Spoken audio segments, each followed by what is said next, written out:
का एक्सरसाइज 3.2 का ये पहला नंबर सवाल है। क्वेश्चन कह रहा है कि कक्षा 10 के 10 विद्यार्थियों ने एक गणित की पहली प्रतियोगिता में भाग लिया।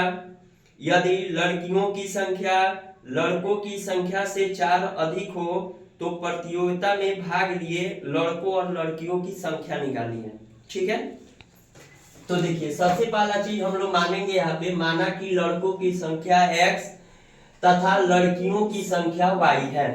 ठीक है, मतलब कक्षा 10 के दोनों मिलके ये कितने हैं, 10 है। तो इस प्रकार तो लड़कों की संख्या और लड़कियों की संख्या यानी कि x प्लस y मिलके ये 10 हो गया। तो x बराबर 10 माइनस y, जब LHS से RHS में जाते हैं तो वह माइनस में बदल जाता है, या RHS से LHS में जाएंगे तो वह माइनस में बदल जाएगा। तो इस प्रकार ये 10 माइनस वाई हो गया। अब हमको ग्राफ खींचना है, तो ग्राफ में हमको दो मान चाहिए, x का या y का। तो यहाँ पे यदि हमने y बराबर माना 0 तो x बराबर आ गया 10 माइनस 0 यानी कि 10। ठीक है, फिर यदि y बराबर माने 10 तो x बराबर आ गया 10 माइनस 10 यानी कि 0। तो हमारा x और y का एक आलेख बना लेंगे। तो यदि हमने y बराबर 0 माना तो x बराबर 10 आ गया, और y बराबर 10 माना तो x बराबर 0 आ गया। अब जो है दूसरा नंबर में इसी में दूसरे मतलब दूसरे शर्त से कह रहा है कि लड़कियों की संख्या जो है वह लड़कों की संख्या से 4 अधिक है। तो y लड़की की संख्या है और लड़का का संख्या x है, तो x प्लस 4 हो गया। अब यदि x बराबर माने हम 0 तो y बराबर आ गया 0 प्लस 4 यानी कि हो गया यह 4। ठीक है, अब यदि x बराबर हमने माना माइनस 4 तो y बराबर आ गया माइनस 4 प्लस 4 यानी कि 0।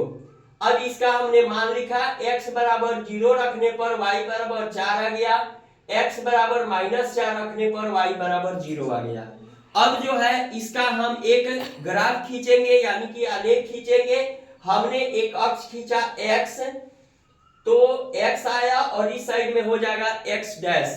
ठीक है, दायां साइड और बायां साइड है, या अगर देखा जाए तो ये बायां साइड है और ये दायां साइड है।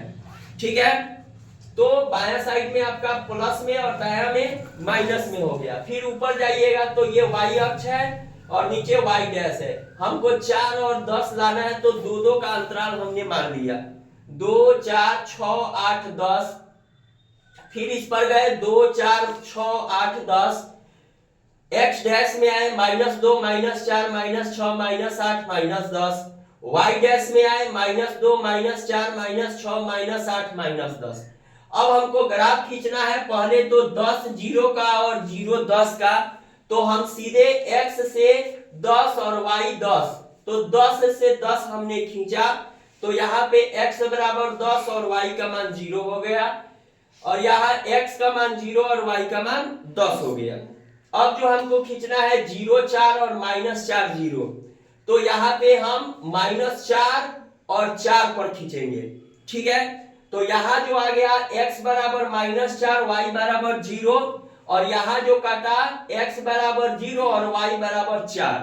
जब हमने ग्राफ को आगे बढ़ाया तो यहाँ पे ये कट रहा है, तो कटने का अर्थ है कि हम देख रहे हैं यहाँ 2 और 4 के बीच में क्या है, 3 है।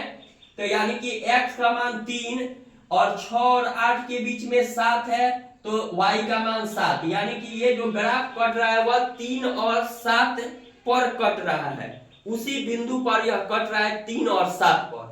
तो इसीलिए हमारा जो ग्राफ है वह 3 7 बिंदु पर कट रहा है। तो जो समीकरण का हल हो जाएगा, कहने का अर्थ है, तो यहाँ पे एक पॉइंट हम और ऐड कर सकते हैं कि समीकरण का हल, समीकरण का हल, तो समीकरण का हल जो है x बराबर 3 और y बराबर जो है 7, ये समीकरण का हल जो है आ गया। इसलिए लड़कों की संख्या x हमने माना हुआ है, तो x बराबर 3 और लड़कियों की संख्या y बराबर 7। यह जो है हम लोग का मान निकल गया। इस प्रकार यह क्वेश्चन हमारा सॉल्व हुआ। Thank you.